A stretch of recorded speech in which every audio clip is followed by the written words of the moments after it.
Hey guys, this is V and welcome to the channel. Now, this is how far I have gotten with the furniture. Remember I told you I was doing a breakfast room redo, and this is I was telling you about the glass furniture that I wanted to do distressed glass. I wanted something unique and not what everyone is having. So the brown cherry wood was the first color of the piece, and I changed it out to the beige one, add the drawer under it because this piece was sitting on the floor, and then add the decorative pieces to it. I will show you what the decorative pieces look like. I got it from Lowe's. It was in a natural wood and I painted it. As you see, one is gold, one is silver, and this is how it's looking so far.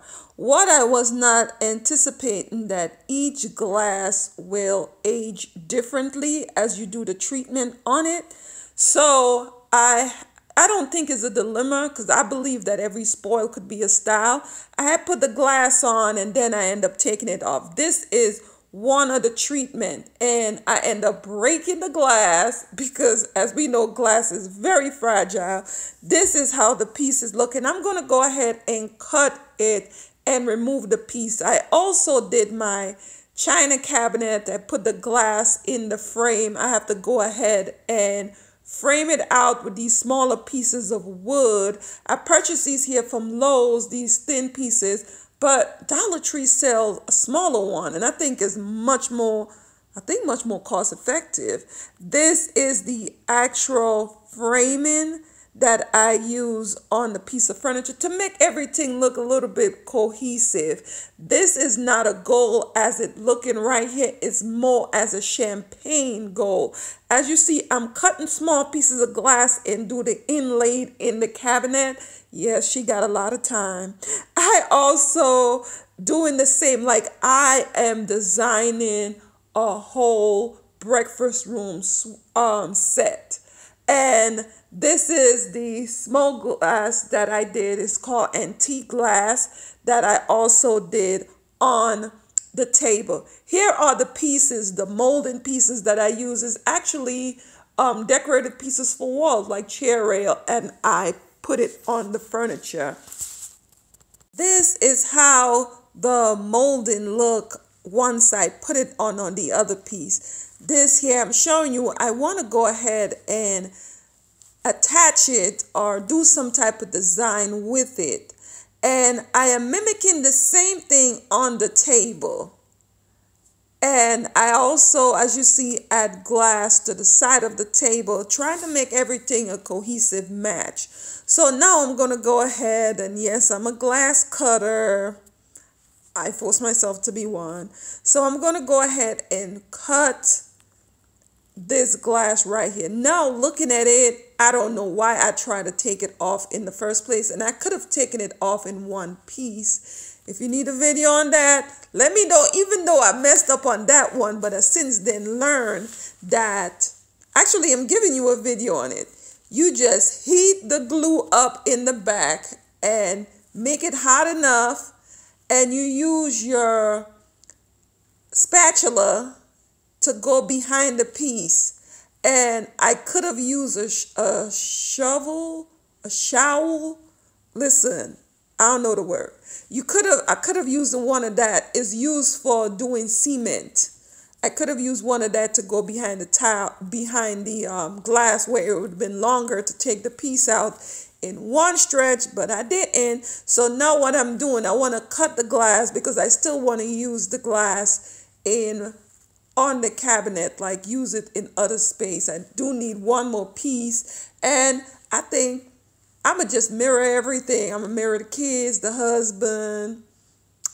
I'm gonna mirror my one leg, and I have two. Yeah, right. Yeah. Oh, sorry. So I'm gonna go ahead and cut the glass down. Actually, doing it like that, not laying on the surface, it is a little bit hard to do. It's a little bit hard to do.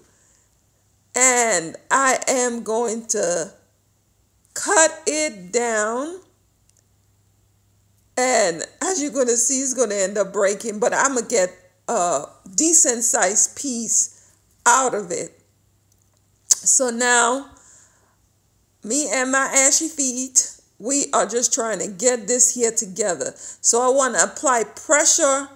I want to apply pressure on it while I moving it out of there. So I am using my blow dryer. Yeah, I still use this mess for my hair too. Double duty. I am going to use this hair dryer to loosen up the glue and get it here together. So I scored a glass, and what I'm doing now is knocking the glass to see if I could weaken it and make it break easier. So I sure did break on the piece that I didn't want to break, because the middle, I realized I needed to put a little bit more heat in the middle of it. So I'm going to go ahead and cut what is left of it and try to cut from the other side. See if I could eventually take it out in a larger piece, which as you see, I sort of kind of did, but not the way that I really wanted it to. But I'm going to go ahead. I eventually realized the middle, that's where the adhesive had held on to tighter. So now I could go from under it and release the glue from the glass.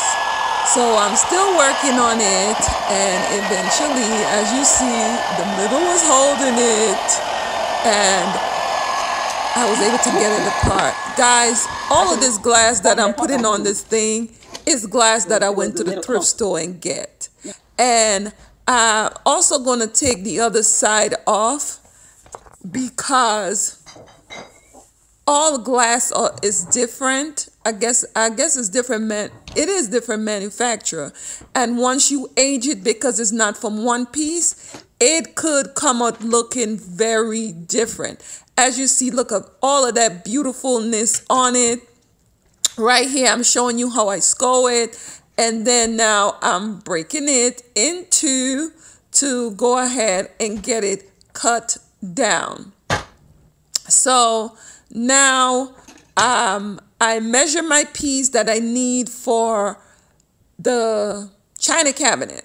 So now I'm going to go ahead and use a template that I cut out and cut the glass and fit it in there.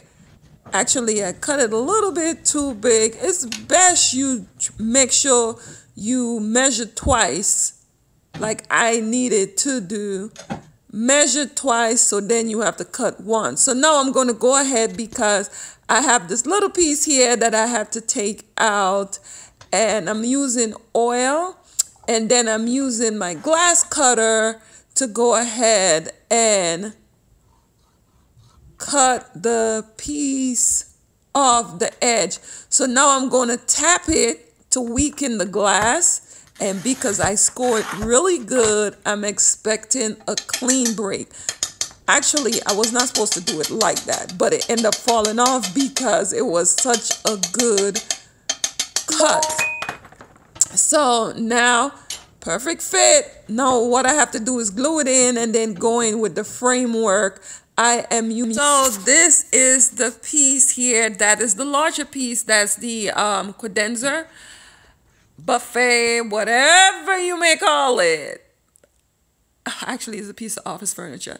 So this is where I show you I was going to put like a design on it.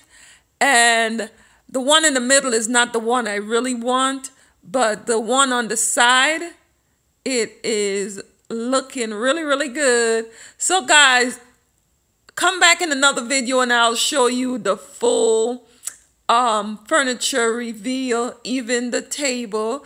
This is what I love this piece for, is the storage. I built a shelf. There was no shelf in the middle.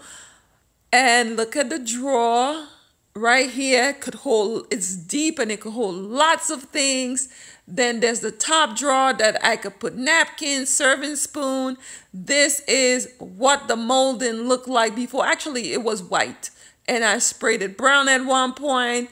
And this one was for the top drawer. And I went ahead and I did the same design I did on the table.